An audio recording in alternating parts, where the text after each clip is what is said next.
Okay, so I didn't plan on doing a video tonight because I just posted a video yesterday. I might actually not even post this tonight, I might just record this and save it for later.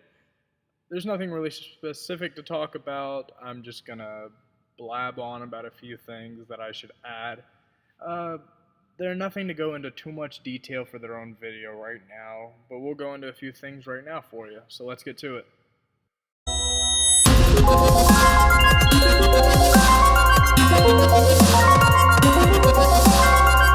Alright, welcome to Wealth and Prosperity. Let's get to this thing. So, what I wanted to speak about are a few things that kind of hold people back. It's been sitting in the back of my mind all day, and I just want to get it off while I still remember all the words specifically.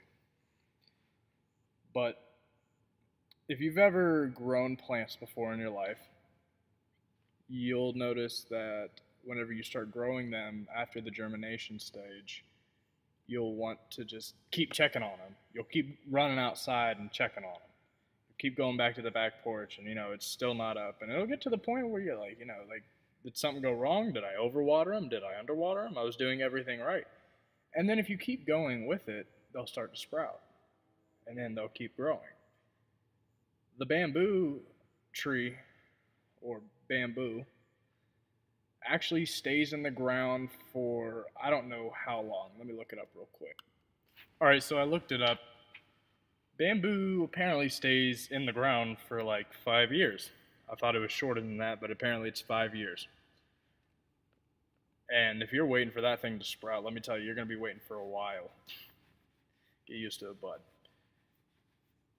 But it'll stay in the ground for a very long time, and then one day it'll just sprout. And apparently it'll only take about a day or two to sprout about 3 feet.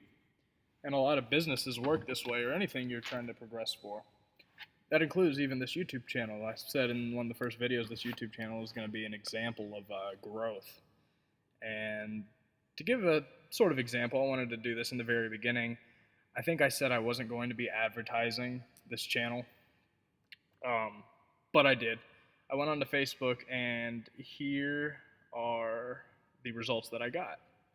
And you'll notice that I got basically, a 1% engagement for what I paid for and how many actually came across the advertisement. And whenever you're working with, let's say, music, when you're posting music, you should not get too eager to just get out there and for people to listen to your stuff. It's going to take some time, and you have to keep watering the plants. I'm going to have to keep making these videos if I want them to get across to anybody, which is why I advertised them in the first place, because I needed an example in the beginning of how growth works, because I'll do it probably again later and then show the increased results. Now, a lot of people let circumstances get in the way of growing and getting to the next step. Earl Nightingale talked a little bit about it in the video that I put in the description of the last video. And a lot of circumstances that get in our way can be problems. And the problems that you have are not big problems, for most of you. Now, some of you actually have a lot of problems, actually. You might have terminal cancer or something like that, and that is a problem. I'm not talking about that. But a lot of people are worried about losing their job. They're always worried about something until they get to the next stage of worriness.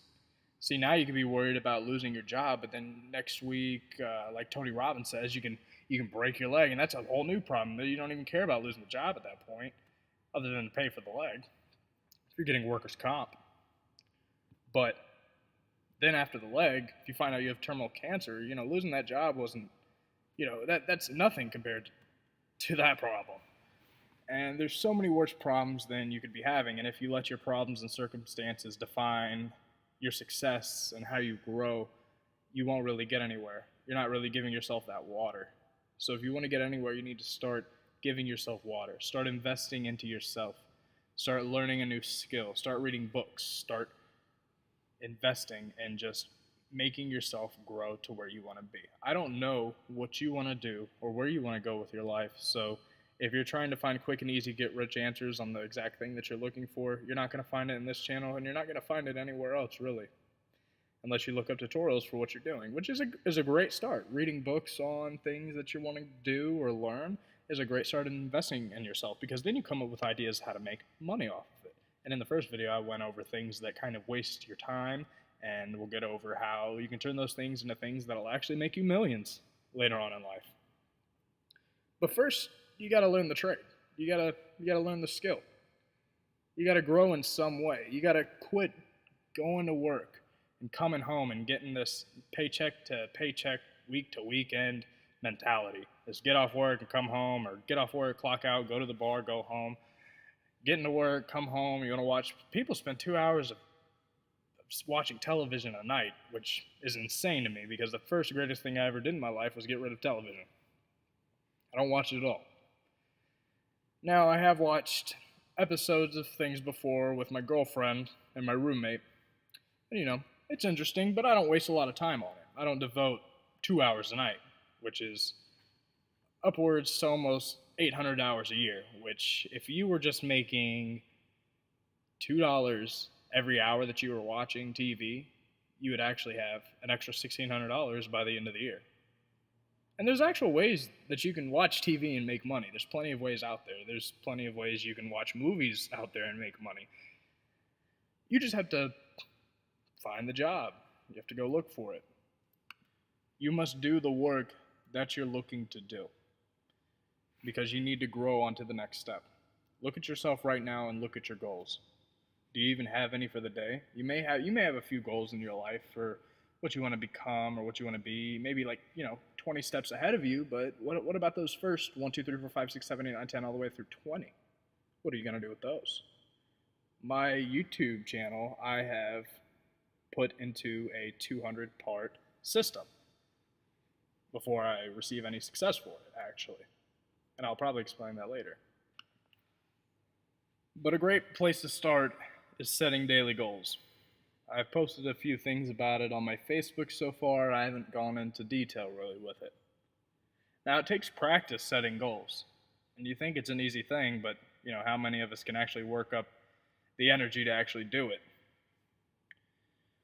Before you go to bed tonight, I want you to write out 3 goals that you're going to accomplish before the next time that you fall asleep. It doesn't have to be before the end of the day, because you may fall asleep at 2 a.m. Don't limit yourself to, finishing by midnight, unless you want to. You can definitely do that. But just set 3 goals and start them off easy. They don't even have to be towards what you're wanting to do to become a millionaire. The best way to start off is simple things that you can already do, because this will get into the subconscious of you actually achieving goals. And whenever you achieve all the goals from your day, you should really celebrate. You should do something that kind of, whenever you give a dog like a pat on the back, or you say good boy for whatever they did, celebrate. Now, these can be super easy goals, and I mean really easy, such as, I remember when I was first goal setting, I was writing, I'll finish all my laundry and vacuum tomorrow, the whole house. That was goal 1. And goal 2 would be, I'd read chapters 2 through something before tomorrow night at 10 p.m. And then the third goal would be to, something. Some of them would actually be emotional, have a good day at work. Back when I was working in the kitchen. See, whenever you're working somewhere, write that out right before you go to bed. It's good to write things right before you go to bed, right before you go to sleep. But start setting yourself 3 goals. And if you can get yourself to actually achieving all those goals before the end of the day, start pushing them up. As soon as I started finishing 3 goals a day, I automatically pushed it up to 8 goals a day. And you just keep moving. Now, it actually is hard to do in the beginning, I'm not going to lie. You'll write 3 goals, and you might only finish 1 of them. For the first 5 days, you might even, not even finish any of them. But the next night, if you don't finish any of them, write out the entire excuse to why you didn't do it. And you'll slowly realize that these excuses aren't real excuses, because it isn't until that you get rid of your excuses that you actually end up getting results in your life. A lot of us make excuses, and circumstances and problems define us, and they do not at all, ever. And if you ever want to become successful, get rid of all that shit. Get rid of it.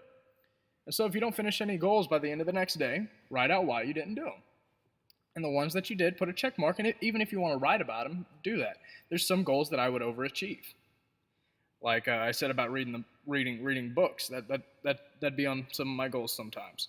And I'd say, let's say, chapters 5 and 6. Sometimes I'd read 5, 6, 7, 8, and 9, and I'd go back the next day, and instead of writing an excuse, I'll write how I overachieved that goal. And once you start overachieving on goals and actually finishing all your daily goals, and whenever you get up to 8 goals a day and you start finishing all of them, you'll really feel accomplished. You won't feel like a busy man, like a busy person who's strung out on everything else, because you already are usually strung up on everything else. You've usually got a set schedule of wasting time, just like I used to do. It would be go to work, come home, sit on the internet, and just get on whatever for like 4 hours, watch some TV, drive around with some friends, go to the gas station, get a drink, come home, fall asleep at 6 in the morning, sleep all day, and then go back to my 8-hour shift job, and then get off and do that all over again. And it's hard to get out of that loop. It really is. But one of the easiest ways to getting out of that is to have good goals. Start setting goals for yourself and start getting out of the problems that you've been letting define you. And until next time, I will for you all to prosper and have a great day. I'll see you guys next time. Take care.